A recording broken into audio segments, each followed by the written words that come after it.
Okay, so let's just take some practical areas where parents are often confused, and this is raising children in raising kids in a troubled world. Again, I'm taking some cues from my daily devotional UCB word for today.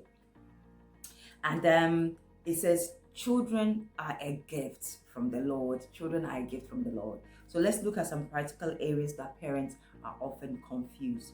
If you're not a parent, why not use this point to help you pray for parents that you know? So if you're not actually a parent, or you're not in any way working with children, it says this is a way for you, to encourage you to use this point as prayer point to pray for somebody or a parent that you know in your life. Okay, so the first one is guidance versus criticism. That's the first practical thing that practical area that you can look at. It says guidance versus criticism. If you have a placid, agreeable, and compliant child who enjoys schoolwork, homework, and doing house chores, bringing them up in the training and instruction of the Lord will be a joy. It's just a straightforward thing. You won't struggle at all. But many of us, however, are given assertive, strong-willed kids with their own agendas. Yes, these kids know what they want, when, and how to get it. And they also know what they don't want to eat, wear, hear, say, and do. And parents or carers of these kids need help in building a relationship that creates trust and allow for mutual discussion and respect in a tug-of-war atmosphere. So this is what we're contending with nowadays. Nowadays, many of us are children, again, like it says, who are strong-willed, who know what they want and who know what they don't want, and who are not going to just accept what we tell them at face value. They're questioning and challenging everything that we tell them. Do you see? So it says that we need help in building the relationship that will breed trust between us, so that we'll be able to navigate and have discussions in a way that is nurturing, in a way that is peaceful in our homes. In such cases, giving guidance can easily become criticism. Yes, when you have strong-willed kids who knows what they want, sometimes when you're giving guidance, sometimes it can easily become criticism, constantly emphasizing the child's fault. You look ridiculous in that. You are never on time. Why can't you be like? And these are words many parents speak out onto their children. And of course, their children will resist them. And when we do that, it brings them down. It brings their self-esteem down. It brings their self-worth down. And it's almost like we're pulling apart the very things that we set out to build. Okay, let's continue. It says, a much better approach is to point the kid to the solution. Even valid guidance offered negatively would damage self-worth, breed resentment, and destroy the possibility of building mutual respect. And that is very important.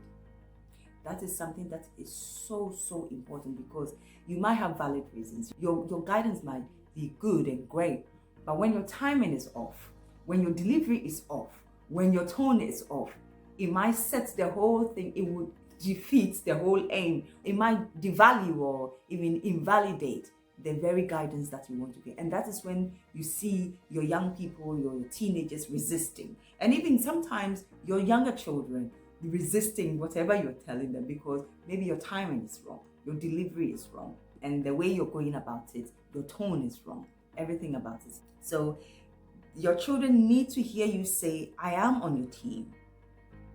I'm not on your back, but I am on your team. I'm not going to be on your back, but I am on your team. When normal conflict arises, and it will, it's tempting to become overbearing or frustrated. When you shout, insult, or humiliate the child, you lose sight of your goal of guiding and training. And that calls for a lot of work on yourself. Because I'll say this, the relationship you have with yourself is the foundation to all the relationships you have, including the ones that you have with your children. So you have to manage your own self. You have to have a better relationship with yourself, so that you will bring that into the relationship you have with your children to nurture them. At the end of the day, if you are not able to manage yourself and you become angry, frustrated, and so become overbearing, and from that angle, then you begin to also humiliate your child because you are so overbearing, you're so angry and you're so frustrated. you will begin to bring that humiliation, you begin to bring that emotion onto your child. And so then you begin to shout and you begin to insult and you begin to lose sight of the very thing that you wanted to build. The very thing that you wanted to do, you lose sight of it.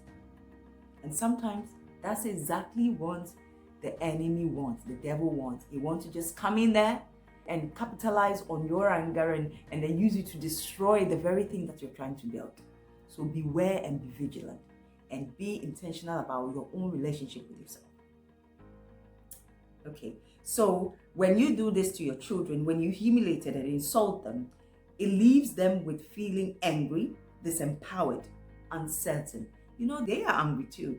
And they become disempowered that, oh, so we can't do anything right. We don't know what to do anything right because nothing that we do pleases our parent.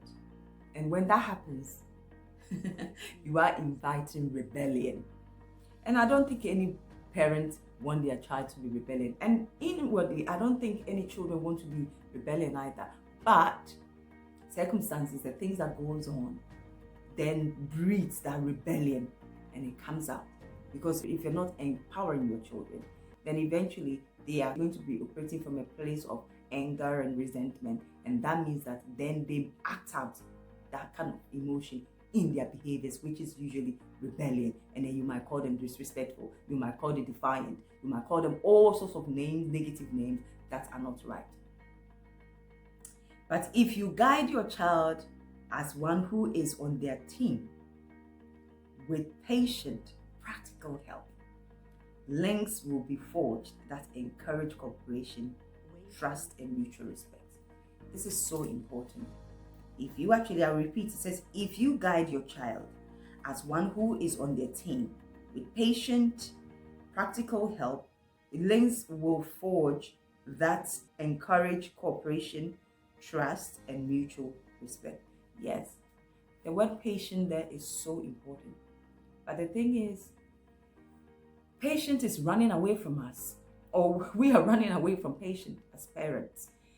That is something that we lack. A lot of parents lack because we are so rushed and we want things now. We want things now. And so the children that we are raising to want things now.